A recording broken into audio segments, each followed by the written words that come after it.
और प्रधानमंत्री नरेंद्र मोदी का आगामी फ्रांस दौरा द्विपक्षीय साझेदारी को नई ऊंचाइयों पर ले जाने की दिशा में एक बेहद अहम कदम माना जा रहा है। प्रधानमंत्री नरेंद्र मोदी के इस दौरे की अहमियत और संभावित परिणामों को लेकर हमारी सहयोगी संवाददाता ममता चोपड़ा ने फ्रांस में भारतीय राजदूत संजीव सिंगला से विशेष बातचीत की है, वो आपको दिखाते हैं। प्रधानमंत्री नरेंद्र मोदी फ्रांस की यात्रा पर आ रहे हैं और ये उनका फ्रांस का 7वां दौरा होगा। ऐसे में भारत फ्रांस संबंधों और जो खास कार्यक्रमों का आयोजन जिसमें प्रधानमंत्री शिरकत करने वाले हैं, उन पर बात करने के लिए हमारे साथ जुड़े हैं फ्रांस में भारत के राजदूत एम्बेसडर संजीव सिंगला जी। बहुत बहुत स्वागत है आपका एम्बेसडर सिंगला।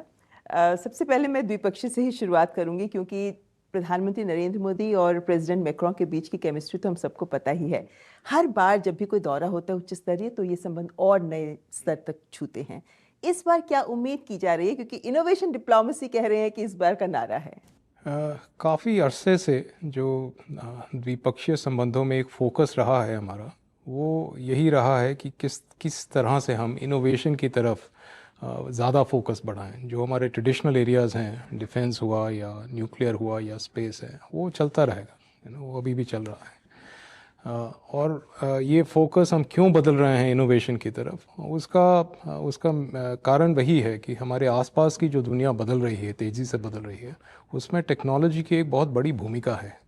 तो हमारे आम निजी जीवन में निजी स्तर पे जिस तरह से उथल पुथल हो रही है टेक्नोलॉजी की वजह से, तो क्या हम दोनों देश मिलके इसके ऊपर कुछ काम कर सकते हैं जिससे कि सभी का फ़ायदा हो। और दोनों देश एक तरह से नॉलेज इकोनॉमीज़ हैं। आपने देखा होगा पिछले कुछ सालों में भारत दुनिया में से चौथा सबसे बड़ा स्टार्टअप इकोसिस्टम के रूप में उभर के आया है। फ्रांस की एक अपनी ताकत रही है साइंस एंड टेक्नोलॉजी के पैमाने पे।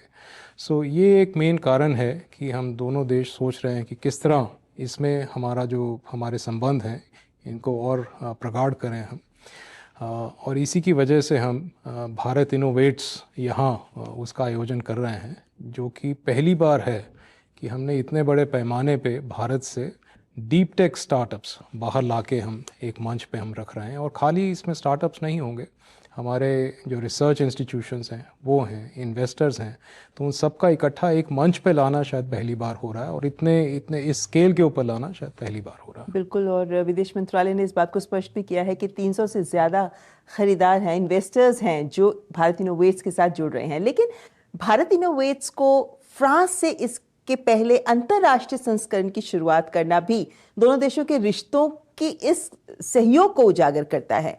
कम से कम इनोवेशन के मंच की अगर हम बात करते हैं तो क्या आपको भी ये लगता है कि भारत इनोवेट्स 2026 अगर हम नीस में आयोजित कर रहे हैं तो भारत फ्रांस के रिश्तों में भी इनोवेशन एक महत्वपूर्ण स्तंभ की तरह, तकनीक और इनोवेशन एक महत्वपूर्ण स्तंभ बनने जा रहा है? जी, बिल्कुल बिल्कुल।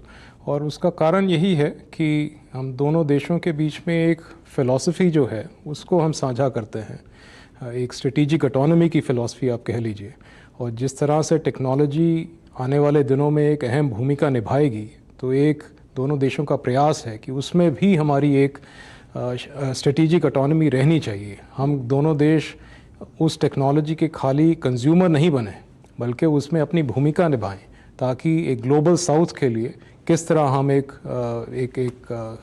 इसके लिए साझा कर सकते हैं, उसकी तरफ हमारा प्रयास है। प्रेसिडेंट मैक्रोन ने जब भारत में कहा था कि ये सवाल नहीं है कि भारत इनोवेट करता है नहीं, बल्कि ये सवाल है कि कौन भारत के साथ इनोवेट करता है। शायद फ्रांस इस दिशा में तेजी से कदम बढ़ाना चाहता है भारत के साथ। लेकिन एक दूसरा बड़ा आयोजन जो पेरिस में होगा, विवा टेक, जिसमें प्रधानमंत्री शिरकत करेंगे।